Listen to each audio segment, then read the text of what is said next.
we will finally complete the biometric entry-exit visa tracking system, which we need desperately. I've got one that can see.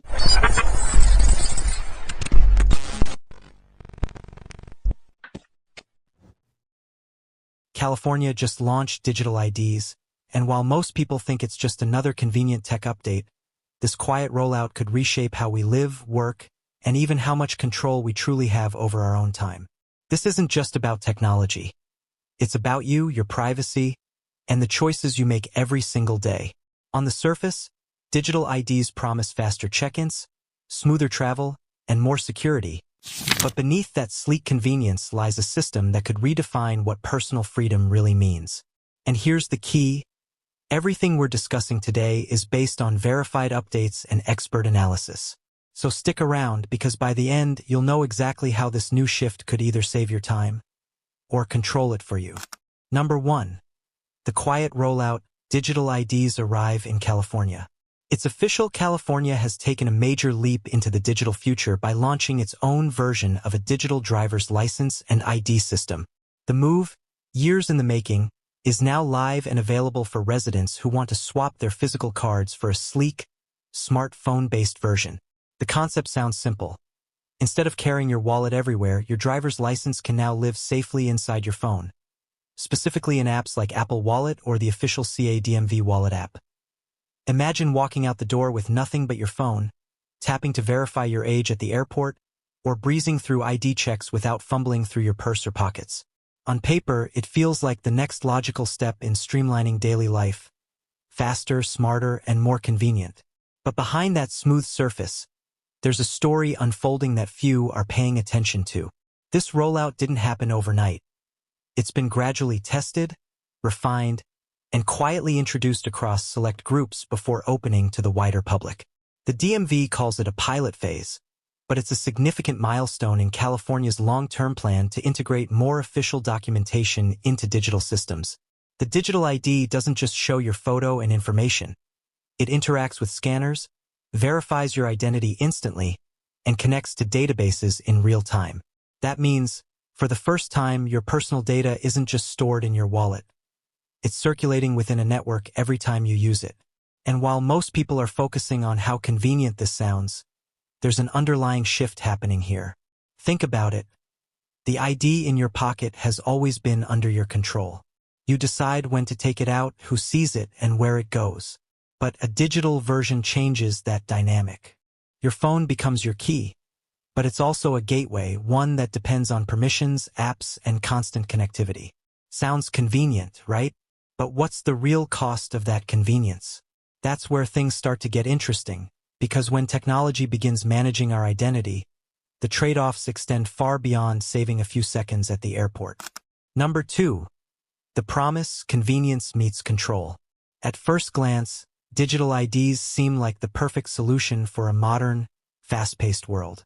They promise smoother travel, quicker verification, and a future free from the hassle of lost cards or forgotten wallets. Picture this: you're running late for a flight, juggling luggage, coffee, and your phone.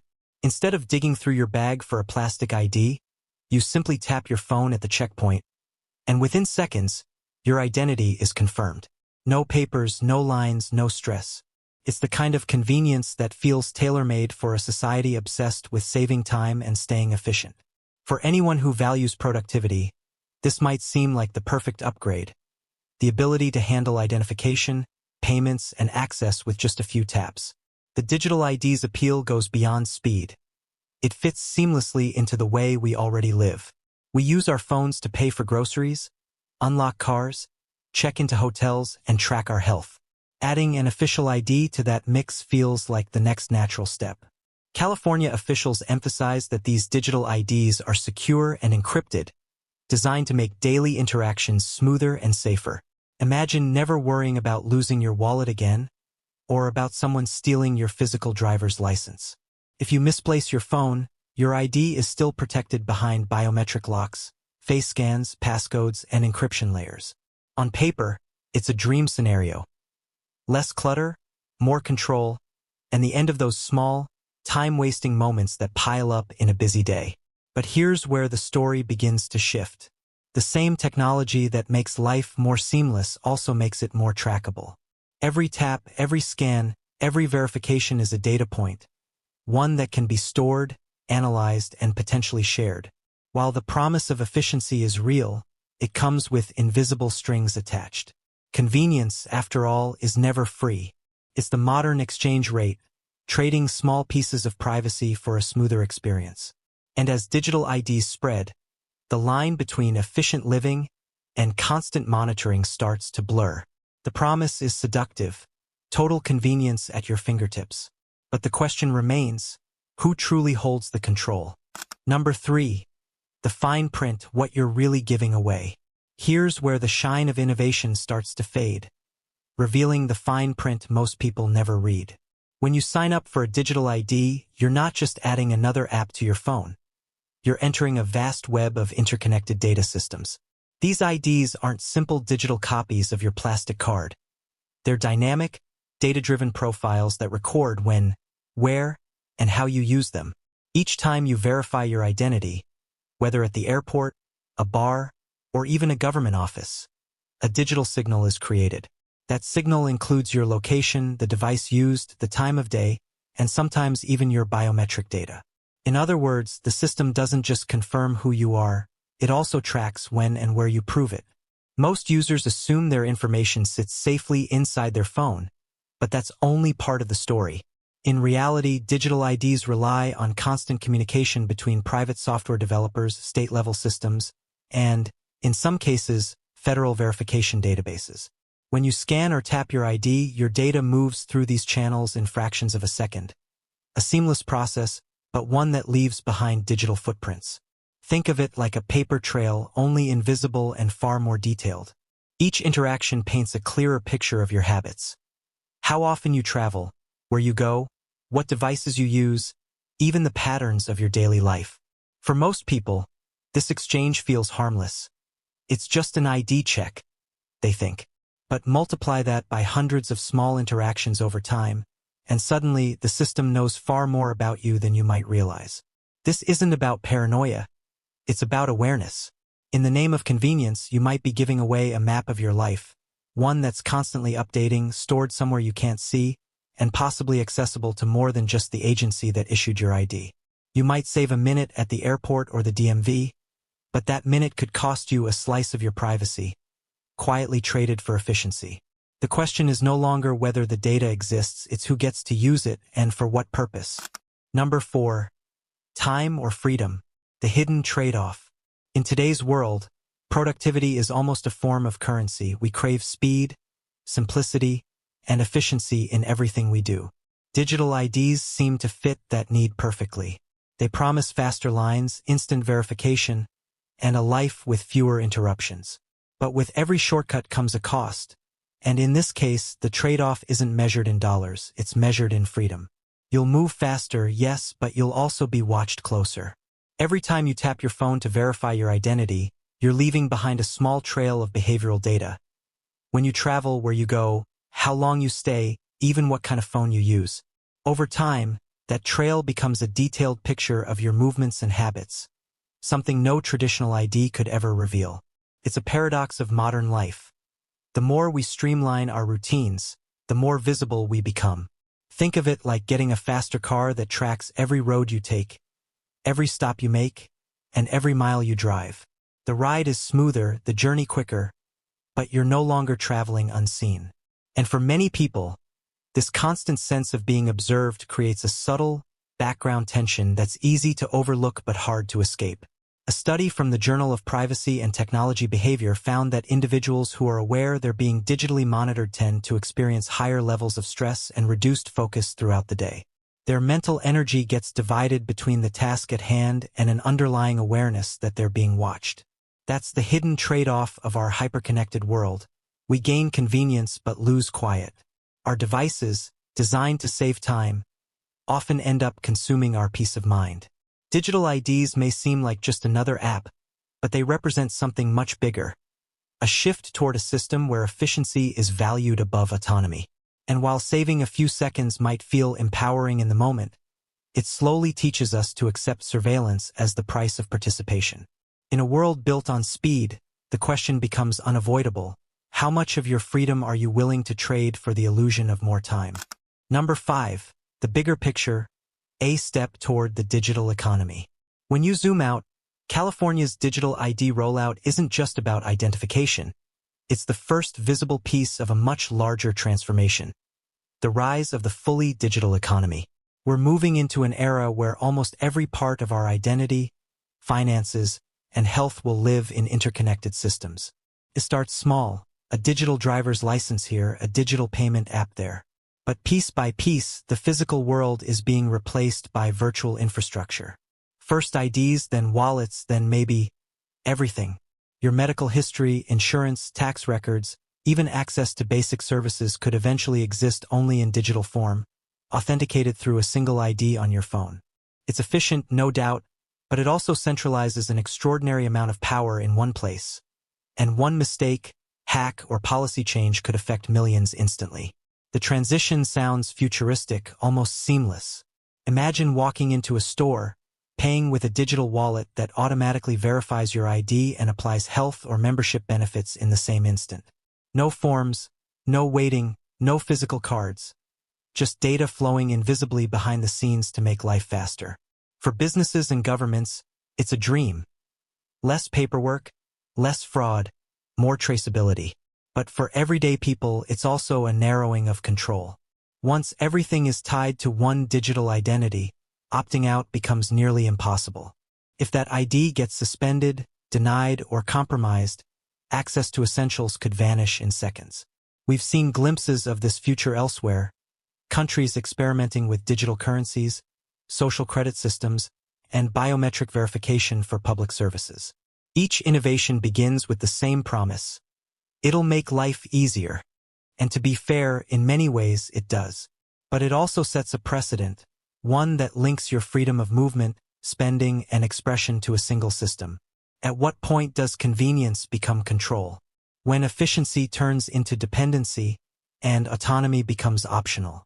The digital economy may look sleek and sophisticated on the surface, but beneath that polish lies a question we all need to ask. Are we shaping technology to serve us, or are we slowly adapting to serve it? Number 6. Lessons from other countries. To understand where California's digital ID system might lead, it helps to look at places that have already taken this leap. Around the world, digital identity programs have become powerful tools, some celebrated for their efficiency, others criticized for their overreach. Take Estonia, for example. Often called the most digitally advanced nation on Earth, Estonia built its entire government infrastructure around a secure, unified ID system. Citizens can vote, pay taxes, access healthcare, and even sign legal documents online, all through a single encrypted identity. For Estonians, it's a symbol of progress and trust in technology. Their system is often cited as proof that digital IDs can empower individuals and create a truly efficient society when privacy and transparency are prioritized. But on the other side of the spectrum lies China, where digital identification and facial recognition technologies have evolved into something far more controlling. In many cities, digital IDs are linked directly to a nationwide social credit system, where data from financial records, travel patterns, and even social interactions can affect a citizen's privileges. Miss a payment, speak out online, or break a minor rule, and your digital standing could take a hit, impacting your ability to travel or access certain services. It's a chilling reminder of how a system designed for efficiency can become a mechanism for monitoring and control when left unchecked. Then there's the European Union, walking a tightrope between innovation and privacy. With its General Data Protection Regulation, GDPR, and ongoing debates about digital identity frameworks, the EU is trying to set a global standard, one that allows for modernization without sacrificing personal freedom. Citizens are given greater control over their data, deciding when and how it's shared. It's not perfect, but it shows that digital transformation doesn't have to mean digital surveillance. California's rollout might seem small by comparison, but history often starts with experiments. Each global example offers a glimpse of what's possible and what's at stake. It's not all doom and gloom, but patterns do repeat. If history is any guide, California might just be the testing ground for what's coming next, not just for the state, but for the rest of the country. Number 7. Protecting your privacy. What you can do right now. As digital IDs become part of everyday life, protecting your privacy doesn't mean going off the grid. It means becoming more intentional about how you interact with technology. You don't have to disconnect. You just have to stay smart. The truth is, most privacy risks don't come from massive data breaches or high-level surveillance. They come from small, daily habits we don't even think about. The apps we download, the permissions we grant, and the settings we ignore all shape how much of our digital life is visible to others. The good news? You have more control than you might realize. Start with the basics. Limit app permissions. When you add your digital ID to a smartphone wallet or state app, take a moment to review what that app can access. Does it really need your location all the time? Can it run in the background when you're not using it? Many apps default to broad permissions because it's convenient for developers, not for you. Tightening those settings can drastically reduce how much personal data you share. Next, use privacy-focused browsers and search tools. Platforms like DuckDuckGo or Brave, for example, block tracking scripts that quietly collect behavioral data while you browse. You can even set your mobile device to restrict ad tracking entirely, a small change that adds a surprising layer of protection. And perhaps the most overlooked step, read what you're actually agreeing to. Before enabling a digital ID or linking it to third-party services, take a minute to scan the privacy policy or terms of use. Look for keywords like data sharing, third-party access, or storage duration. These tell you exactly where your information could end up. Finally, remember that privacy isn't about fear. It's about awareness. By setting boundaries with your technology, you regain control over your data, your focus, and your time. Digital convenience doesn't have to mean digital exposure. The key is balance, embracing the benefits of modern systems while staying vigilant about the trade-offs. In a world that's always connected, mindfulness is your strongest defense. Number 8. Managing your digital time. Staying productive, not controlled. Technology was meant to simplify our lives, to give us more time, more freedom, and more mental space to focus on what really matters. But somewhere along the way, the tools that promised to make us more efficient began quietly consuming our attention.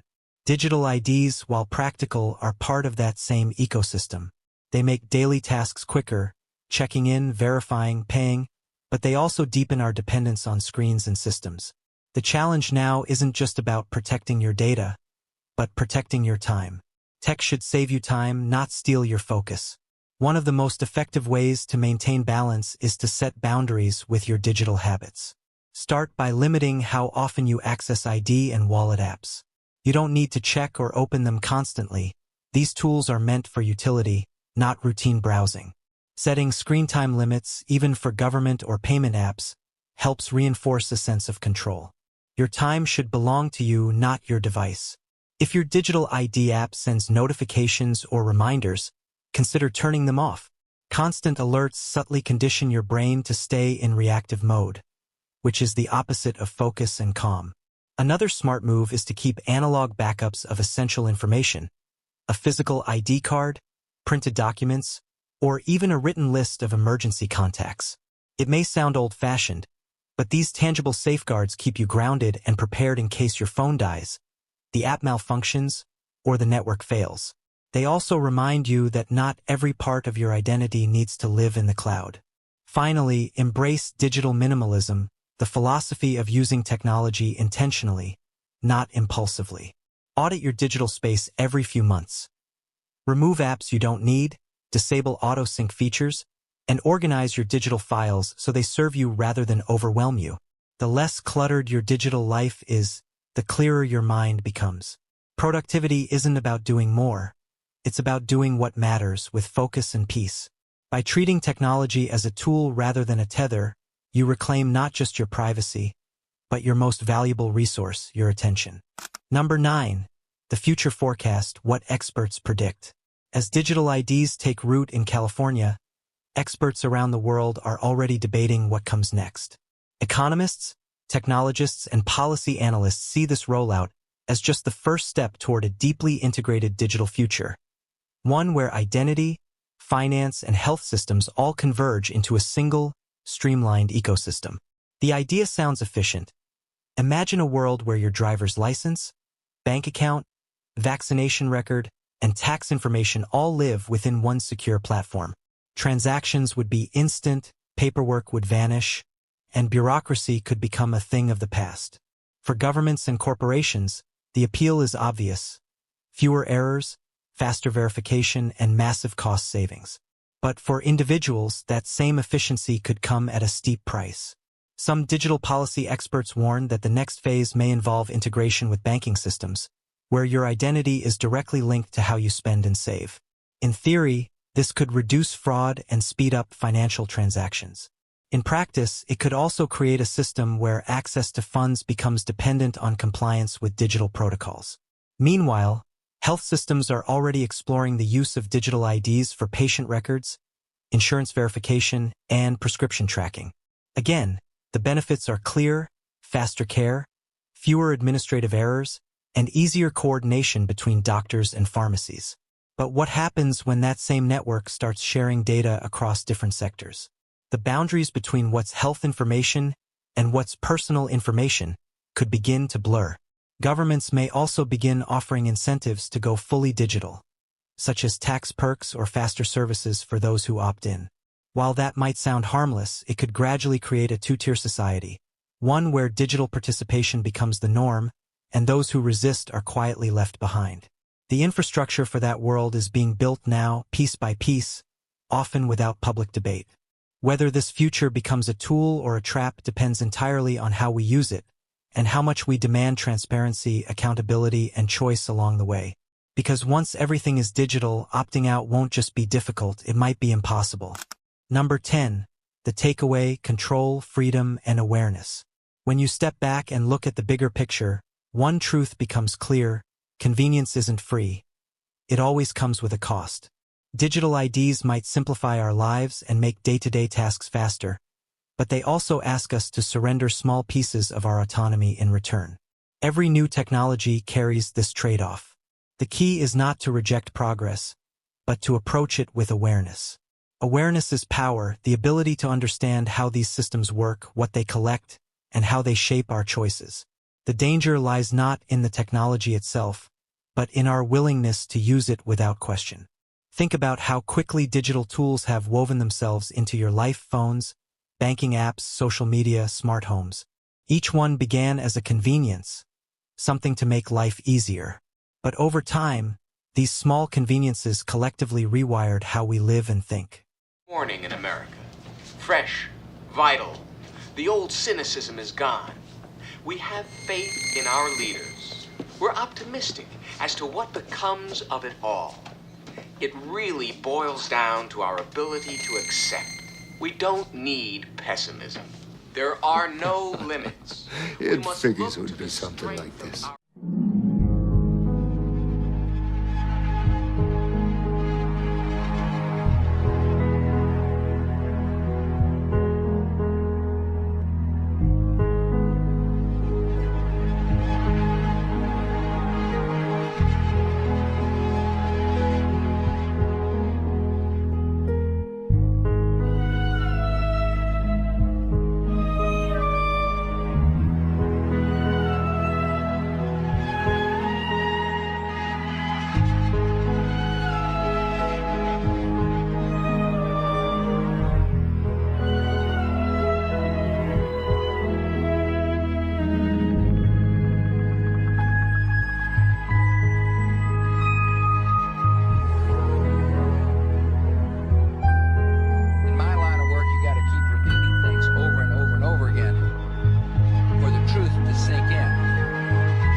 may be at work. You may be asleep. God grant that you will be ready when he makes his personal appearance. My God, what if his appearance occurs